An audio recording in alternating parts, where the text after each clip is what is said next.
ദൈവനാമം വാഴ്ത്തപ്പെടുമാറാകട്ടെ. പ്രിയപ്പെട്ട ക്രിസ്തുവിലുള്ള സഹോദരി സഹോദരന്മാരെ, പിതാവിൻ്റെയും പുത്രൻ്റെയും പരിശുദ്ധാത്മാവിൻ്റെയും നാമത്തിൽ ഈ ധ്യാനത്തിലേക്ക് നമുക്ക് പ്രവേശിക്കാം. ഇന്നത്തെ നമ്മുടെ ധ്യാന വിഷയം വിശുദ്ധ പൗലോസ്ലീഹ കൊരിന്ത്യർക്കെഴുതിയ 1-ാം ലേഖനം 14-ാം അധ്യായം 20-ാം വാക്യമാണ്.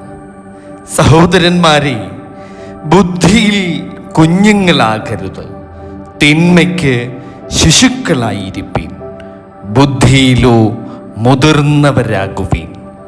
ആമേൻ, ഹല്ലേലൂയ. എത്ര ചെറിയതായ ഒരു വാക്യം അല്ലേ? എന്നാൽ അതിനുള്ളിൽ ഒളിഞ്ഞിരിക്കുന്നത് മുഴുവൻ ക്രൈസ്തവ ജീവിതത്തിൻ്റെ സാരമാണ്. പരിശുദ്ധനായ പൗലോസ്ലീഹ ഇവിടെ നമ്മെ 3 കാര്യങ്ങൾ പഠിപ്പിക്കുന്നു. ഒന്നാമത്, ബുദ്ധിയിൽ കുഞ്ഞുങ്ങളാകരുത്. രണ്ടാമത്, തിന്മയിൽ ശിശുക്കളെ പോലെ ആയിരിക്കണം. മൂന്നാമത്, ആത്മീയ വിവേകത്തിലും തിരിച്ചറിവിലും പക്വതയുള്ളവരായിരിക്കണം എന്ന പ്രധാന 3 കാര്യങ്ങളാണ് ഈ തിരുവചനത്തിൽ നമ്മോട് പറയുന്നത്. പ്രിയമുള്ളവരെ, ഒരു കുഞ്ഞ് നിഷ്കളങ്കനാണ്, എന്നാൽ അവന് അനുഭവമില്ല. ശരിയും തെറ്റും പൂർണ്ണമായി തിരിച്ചറിയുവാൻ ആ കുഞ്ഞിന് കഴിയില്ല. ആരെങ്കിലുമൊക്കെ പറയുന്നത് അവൻ എളുപ്പത്തിൽ വിശ്വസിക്കും. ആത്മീയ ജീവിതത്തിലും പലപ്പോഴും നാം ഇങ്ങനെ തന്നെയാണ്.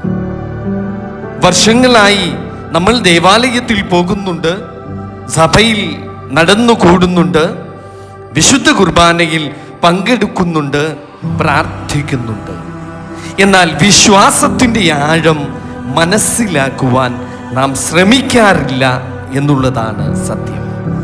ദൈവവചനത്തെ പഠിക്കാതെ കേൾക്കുന്നതെല്ലാം വിശ്വസിക്കുന്ന ഒരവസ്ഥയിൽ നിൽക്കുന്നു. അതിനാലാണ് പരിശുദ്ധനായ പൗലോസ്ലീഹ പറയുന്നത്, ബുദ്ധിയിൽ കുഞ്ഞുങ്ങളാകരുത്. വിശ്വാസം അന്ധമായ ഒരു അനുകരണമല്ല.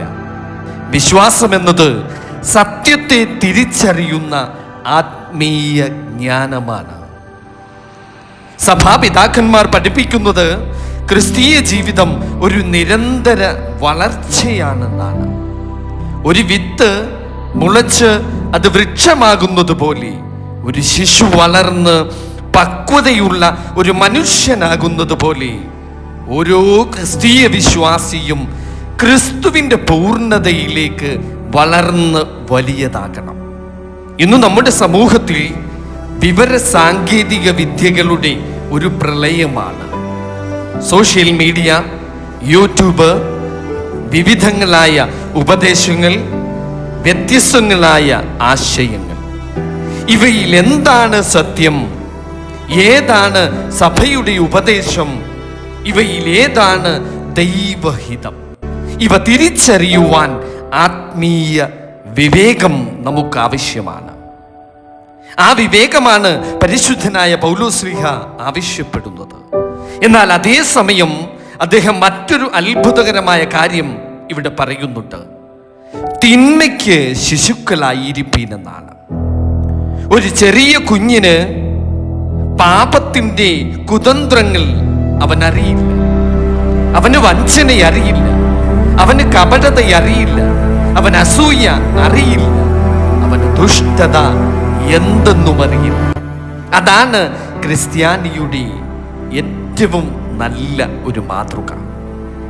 ലോകത്തിന്റെ തിന്മകളിൽ വിദഗ്ധരാകരുത്, പാപത്തിന്റെ വഴികളിൽ പരിചയസമ്പന്നരുമാകരുത്, ദുഷ്ടതയുടെ കലയിൽ നാം പ്രാവീണ്യം നേടരുത്.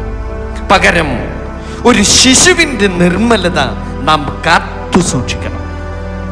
ഇന്ന് പലരും ലോകജ്ഞാനത്തെ മഹത്വവൽക്കരിക്കുന്നു, എന്നാൽ ദൈവം അന്വേഷിക്കുന്നത് ഹൃദയത്തിൻ്റെ വിശുദ്ധിയാണ്.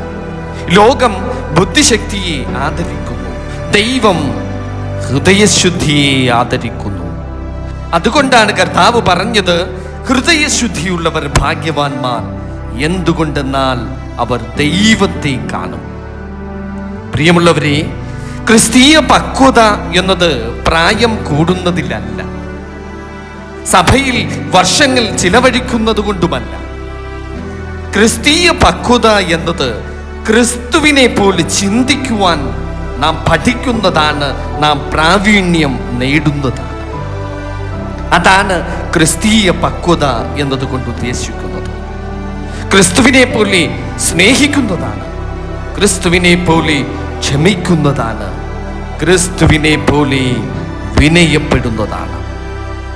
ക്രൂശിൽ കിടന്നുകൊണ്ട് പോലും ശത്രുക്കളോട്, പിതാവേ, ഇവർ ചെയ്യുന്നത് എന്തെന്നറിയായികയാൽ ഇവരോട് ക്ഷമിക്കണമേ എന്ന് പ്രാർത്ഥിച്ച ആ വലിയ മനസ്സാണ് ആത്മീയ പക്വതയുടെ ഏറ്റവും നല്ല ഒരു മാതൃക.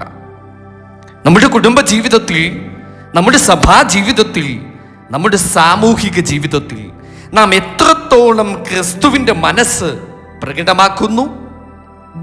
നമ്മുടെ പ്രതികരണങ്ങൾ ശിശുവിൻ്റേതാണോ, അല്ലെങ്കിൽ ആത്മീയമായി വളർന്ന ഒരാളുടേതാണോ? ഇതാണ് ഓരോരുത്തരും സ്വയം ചോദിക്കേണ്ടുന്ന ഒരു ചോദ്യം. പ്രിയ സഹോദരങ്ങളെ, ഈ തിരുവചനം നമ്മെ ഒരു ആത്മപരിശോധനയിലേക്ക് ക്ഷണിക്കുന്നു. ഞാൻ ബുദ്ധിയിൽ വളരുന്നുണ്ടോ? ഞാൻ ദൈവവചനത്തിൽ ആഴപ്പെടുന്നുണ്ടോ? ഞാൻ തിന്മയിൽ നിന്ന് അകന്നു നിൽക്കുന്നുണ്ടോ? ഞാൻ ക്രിസ്തുവിൻ്റെ പക്വതയിലേക്ക് യാത്ര ചെയ്യുന്നുണ്ടോ? ഈ ചോദ്യങ്ങൾക്ക് മുന്നിൽ നാം വിനയത്തോടെ നിൽക്കണം. കർത്താവേ, തിന്മകളിൽ ശിശുക്കളെ പോലെ നിർമ്മലരാകുവാനും ജ്ഞാനത്തിൽ പക്വരാകുവാനും ക്രിസ്തുവിൻ്റെ മനസ്സ് ധരിക്കുവാനും നിന്റെ പരിശുദ്ധാത്മാവിനാൽ ഞങ്ങളെ അവിടുന്ന് നയിക്കണമേ. ഞങ്ങളുടെ ഹൃദയങ്ങളെ വിശുദ്ധീകരിക്കണമേ. ഞങ്ങളുടെ ചിന്തകളെ നവീകരിക്കണമേ. ഞങ്ങളുടെ ജീവിതം നിന്റെ മഹത്വത്തിനായി ഫലപ്രദമാക്കണമേ. പിതാവിൻ്റെയും പുത്രൻ്റെയും പരിശുദ്ധാത്മാവിൻ്റെയും നാമത്തിൽ തന്നെ. ആമേൻ.